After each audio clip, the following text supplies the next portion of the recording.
Gente, bom dia. Hoje vão ser duas aulas, uma de gastroparesia e uso de Procinex no departamento de emergência e no CTI, e a segunda aula vai ser sobre manejo clínico de síndrome aórtica aguda. Vamos começar, então.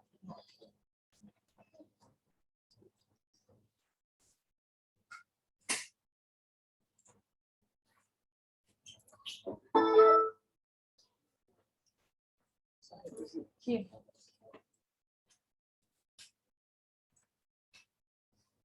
Vou apresentar aqui.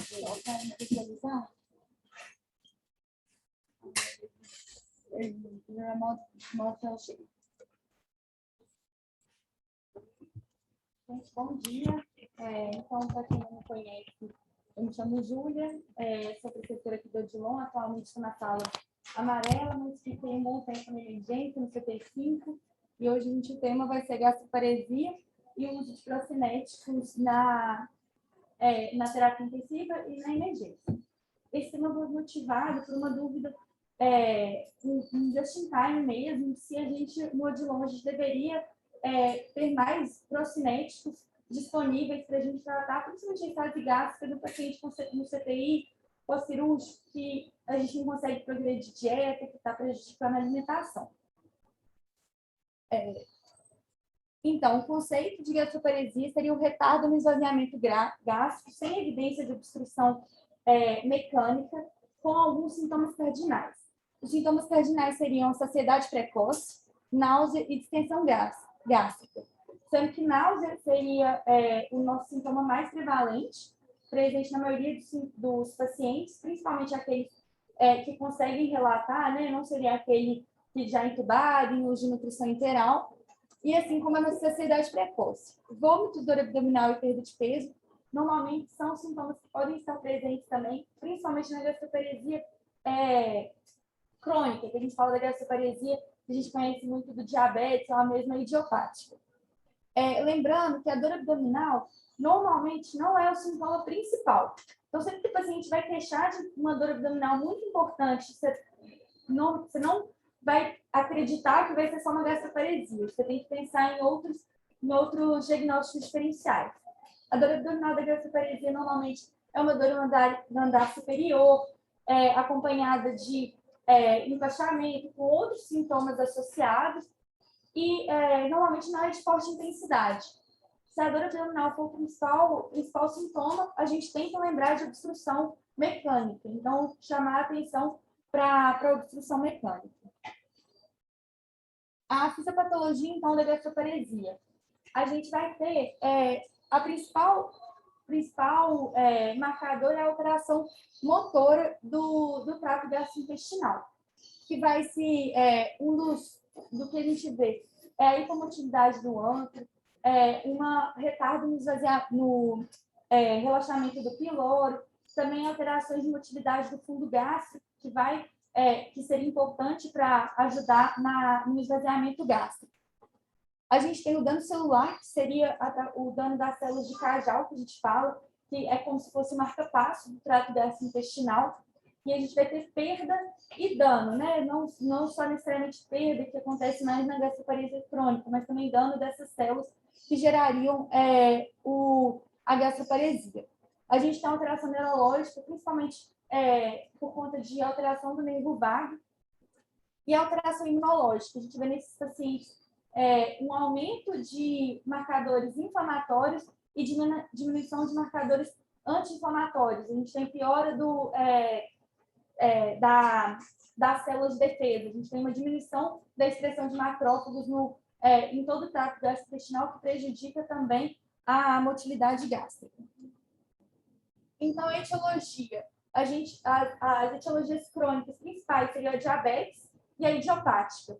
Quando a gente pensa no setor de emergência e terapia intensiva, a gente tem que sempre lembrar do pós-cirúrgico, de doenças neurológicas e medicamentos que podem estar causando a gastroparesia.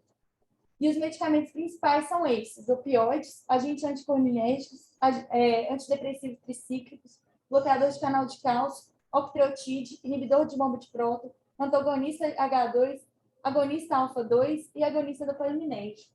Então, a gente pode ver que nessa lista são só os principais, e são medicamentos que a gente usa muito nos dois setores. Então, lembrar no paciente que está com estase desses medicamentos que podem ser causadores.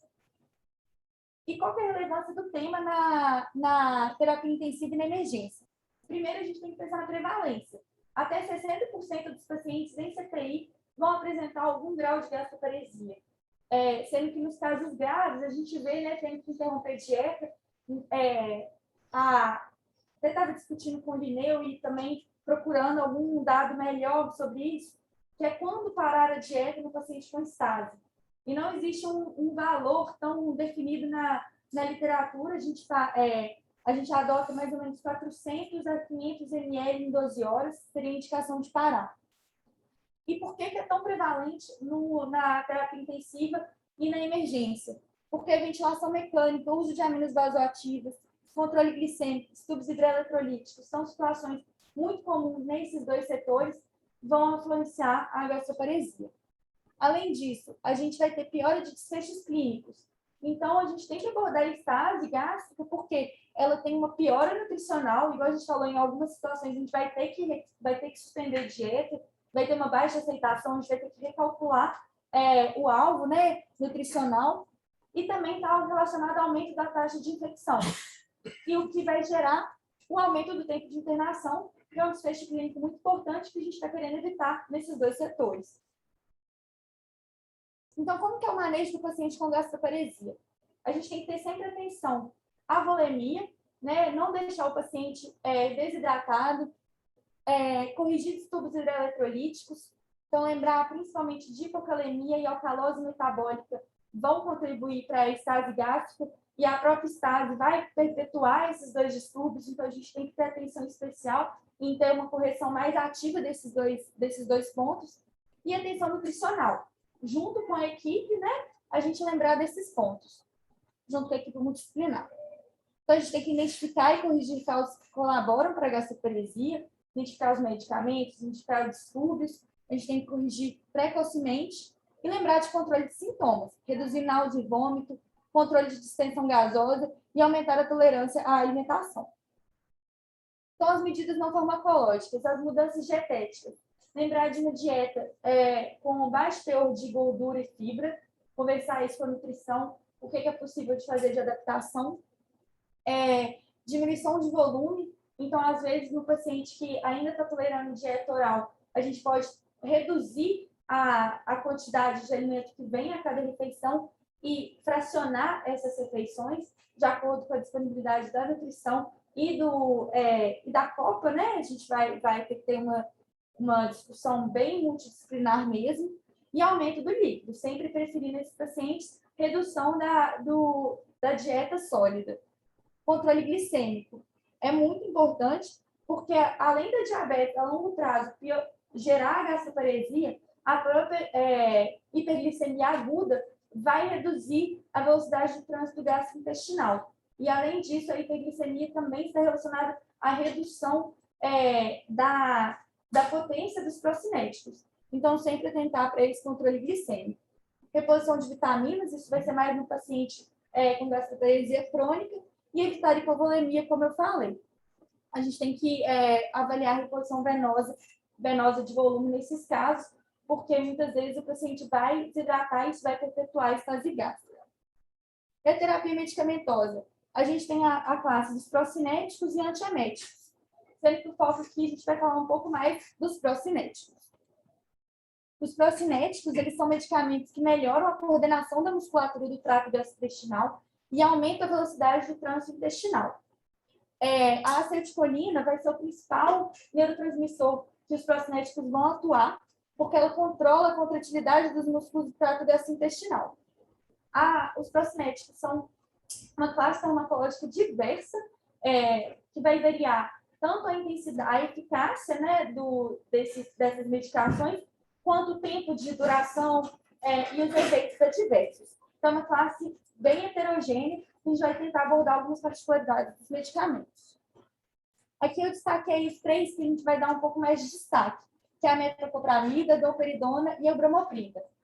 A metoclopramida seria a mais conhecida, é o Plasil, né? Ela vai ter 2 alvos principais.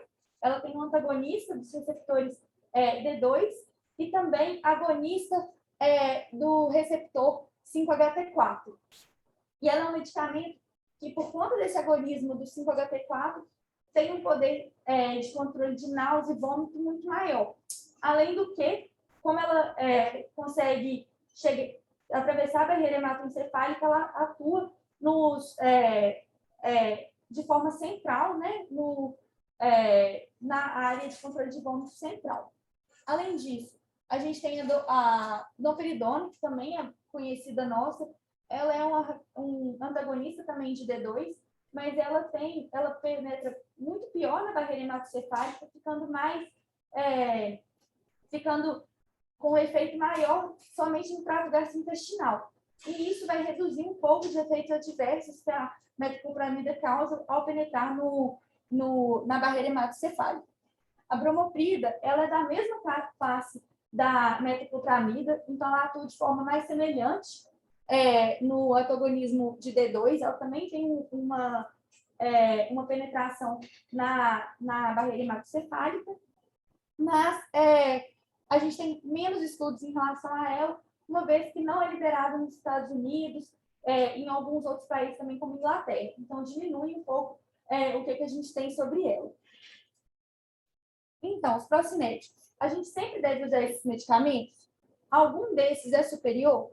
E a gente tem que incluir algum desses medicamentos na lista de padronizados do Odilon? Então, a pergunta 1.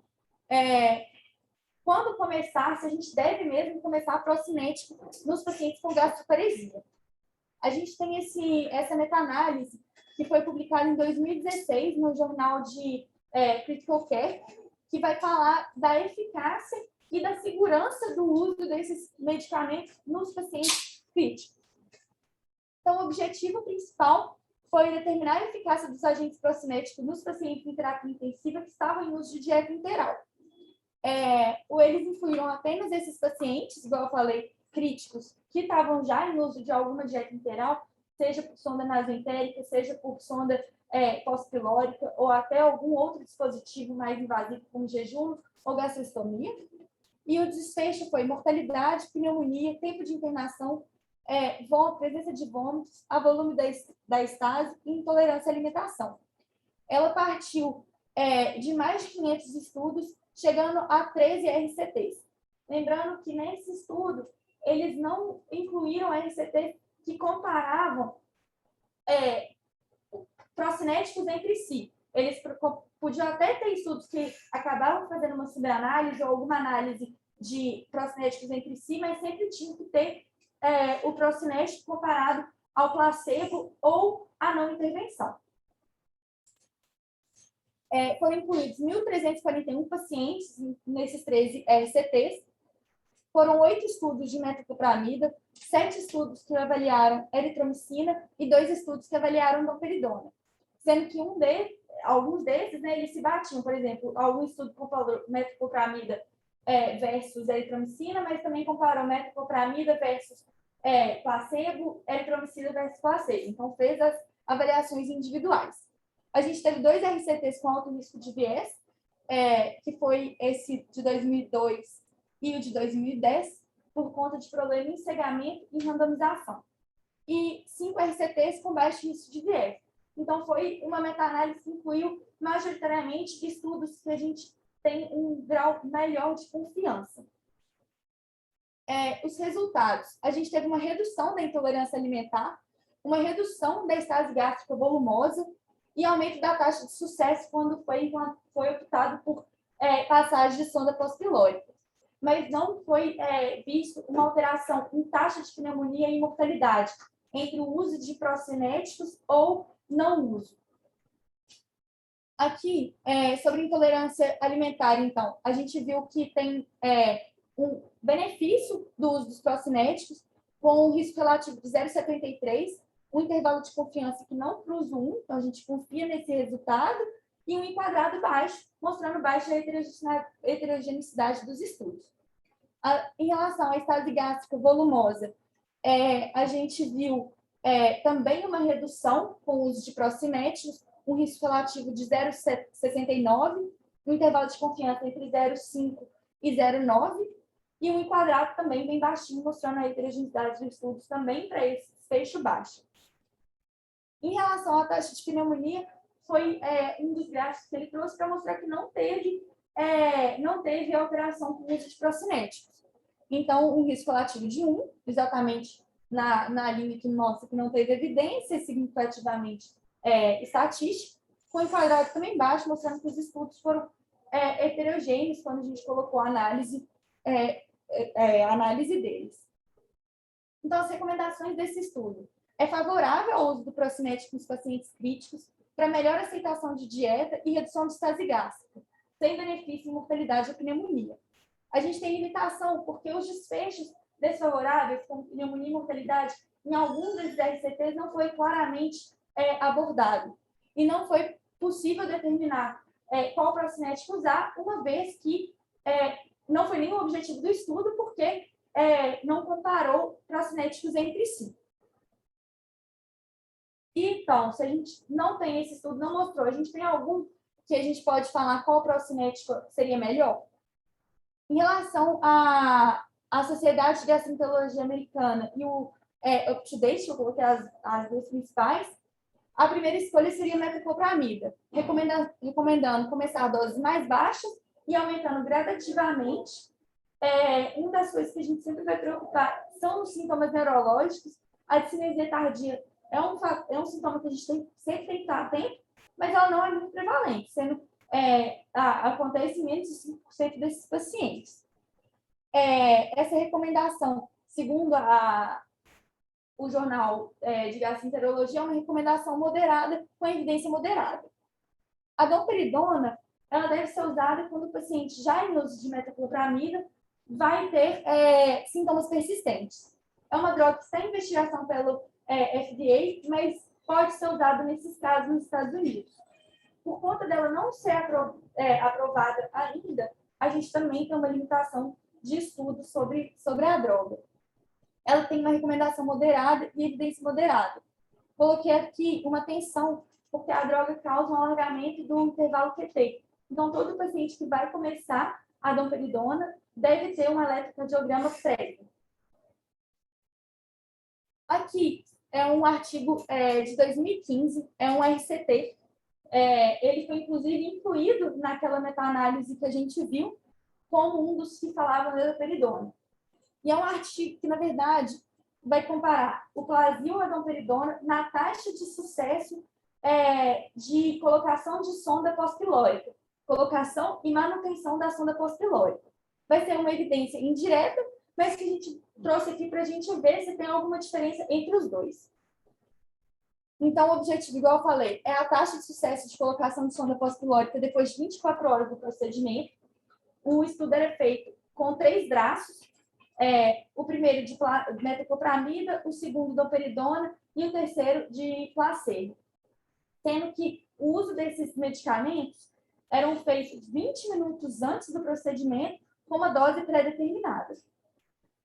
E os objetivos secundários seriam avaliar a permanência da sonda pós-pilórica 48, 72 e 96 horas após o procedimento. Foi avaliado também efeitos adversos e 307 pacientes foram randomizados. 103 no braço da metoclopramida e 100 no braço da domperidona. Houve algumas perdas ao longo do estudo, mas que não comprometeu tanto a amostra continuou sendo próxima do cálculo amostral pré-determinado. Aqui eu destaquei só as características mais importantes dos pacientes que foram incluídos nos 3 braços, que foi o uso de sedativos, uso de analgésicos, então opioides, que a gente sabe que também altera o trânsito gastrointestinal, uso de vasopressores, a ventilação mecânica e o APACHE, que são fatores que vão influenciar na motilidade gástrica e poderiam, se tivesse diferente de cada grupo, poderia comprometer nosso resultado. Então, a randomização foi adequada. Em relação aos desfechos primários e secundários, que seriam o sucesso da sonda pós-pilórica, não houve diferença entre os grupos de intervenção. A metoclopramida teve 55 de taxa de sucesso e a domperidona de 51,3% de taxa de sucesso, sendo que os dois foram melhores do que o grupo placebo na taxa de sucesso da colocação da sonda post-pilot. Em relação aos efeitos adversos, não houve diferença da incidência de efeitos adversos nos 3 grupos estudados, então não houve diferença entre eles. O problema é que, quando foi avaliado efeitos adversos, normalmente os efeitos adversos estudados não foram tão em relação às medicações, mas sim em relação ao próprio procedimento, como epistaxe, disfonia, prurido, que o paciente poderia sentir. Quais são as limitações do estudo? Ele não é um estudo que fala qual droga seria melhor, é um estudo de falar se as drogas são semelhantes. Então, a gente não tem o que é melhor. A gente conclui, através desse estudo, que a metoclopramida e a domperidona têm uma eficácia semelhante nesse desfecho. Os efeitos adversos foram relacionados ao procedimento e não ao uso da droga, e é uma evidência indireta ao uso de procinético na gastroparesia, uma vez que ele não avaliou a gastroparesia e sim o sucesso do procedimento. Mas é o melhor estudo que a gente tem em relação à comparação de Flazyl com domperidona. A gente tem até um RCT que foi publicado em 2020 sobre, na verdade, é uma meta-análise, desculpa, que comparou essas duas drogas. Eu não tive acesso a toda a meta-análise, mas o pouco que eu tive acesso é uma meta-análise com muito problema, com baixa confiança e baixa credibilidade, que eu não achei que valia a pena trazer aqui, mesmo com os efeitos mostrando que ela não tem um resultado tão semelhante a esse estudo. Então, eu não trouxe aqui por conta da confiança e credibilidade dela. E a bromoprida? A gente deve usá-la?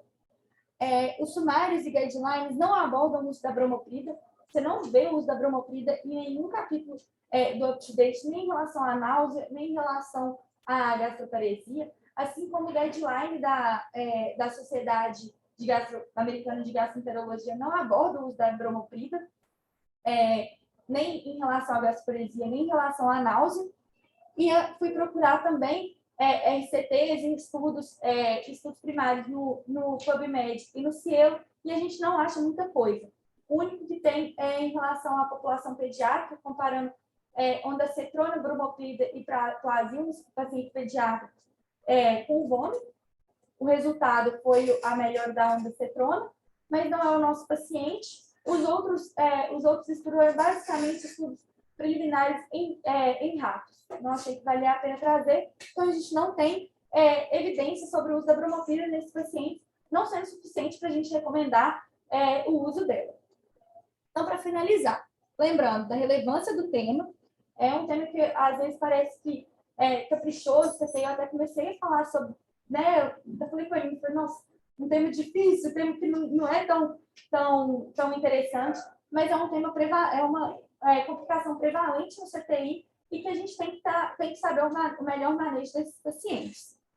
Lembrar das abordagens não medicamentosas, acho que atentar medicamentos que podem colaborar para a estase gástrica, tentar evitá-los nesses pacientes, e também a correção de distúrbios hidroeletrolíticos e também o controle glicêmico vai ser importante, assim como outras complicações dos pacientes críticos que não poderiam ficar com controle glicêmico muito ruim.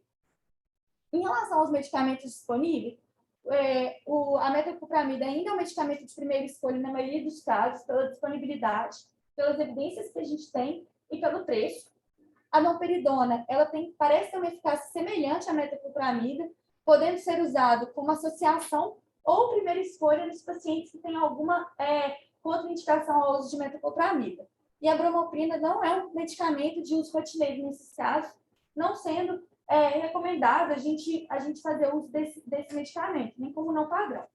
Eu liguei ontem na farmácia para ver se a domperidona, como que era a questão de liberação, porque eu já não lembrava se isso era fácil no CTI, se era um medicamento que a gente prescrevia tão rotineiramente. A domperidona, é um medicamento que eles falam que é padronizado no Odilon, mas que precisa de pedido de compra. E o que eles avaliam nesse nesse pedido. Se o paciente tem um diagnóstico de gastroparesia, então se o paciente, você fala que ele tem estágio, está vomitando, é o primeiro ponto. E o segundo ponto é se o paciente já tem uso de Plasil ou tem alguma contraindicação ao Plasil. São as duas coisas que eles olham. Eles falaram, olha, a maioria dos pedidos que chegam aqui é liberado porque preenche esses dois critérios, então não seria problema. Mais ou menos isso que eles falaram, não falaram de maior dificuldade para essa droga, não, então é uma estratégia que a gente pode lançar a mão nesses dois setores. Obrigada.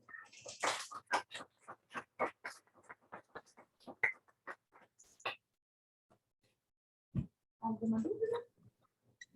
Ô, Júlia, eu achei interessante que a gente lida com esses pacientes CTI na emergência todo dia, paciente com AVC, uso abusivo que eu vejo, de principalmente IBP, eu não sabia que piorava a cinética gástrica assim, e às vezes a gente prescreve bem para mais, paciente tem as indicações atuais de uso de IBP, e eu acho que a gente tem que ficar de olho mesmo, principalmente você alertou bastante sobre a hiperglicemia, o descontrole glicêmico, e essas drogas que podem piorar a estase gástrica. Eu acho importante também, tinha a maioria ali eu não sabia. Então, foi interessante. Porque eu acho que a gente às vezes lança a mão direto da metoclopramida, fala que o paciente está refratário à metoclopramida, não está com dopidona, o paciente não está conseguindo, e na verdade a gente está fazendo várias coisas que estão contribuindo para essa estágio, né? Às vezes o paciente está com, às vezes, um fentanil dose alta que nem precisava, está usando BP que também não precisava. Então, um tanto de coisa que a gente pode tirar. E antes de, talvez, iniciar a droga, que a gente que está causando um malefício, né? Nesses casos, assim, por exemplo, não estou resolvendo com Plasil, eu já pensei em causa sobre isso. A gente pensa em acrescentar? Acrescentar. É uma droga para você associar ao Plasil, né? Ela não vai ter, como ela não tem efeito no sistema nervoso central, os principais efeitos adversos do Plasil a gente não preocuparia, né? De estar piorando, que eu acho que geralmente é o que a gente fica mais com medo, né? Piorar cinesia, piorar um efeito central, que ela não vai ter problema.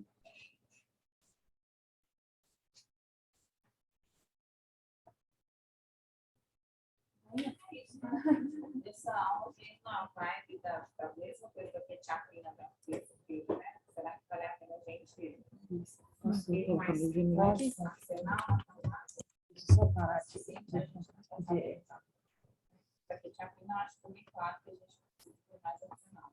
Isso que sim, vai Para parar de gravar. não é comprar para uma briga para resolver a vida dos seus filhos. Deixa eu parar de... Parece que já existe, você pode usar, Isso mesmo. mas às vezes a gente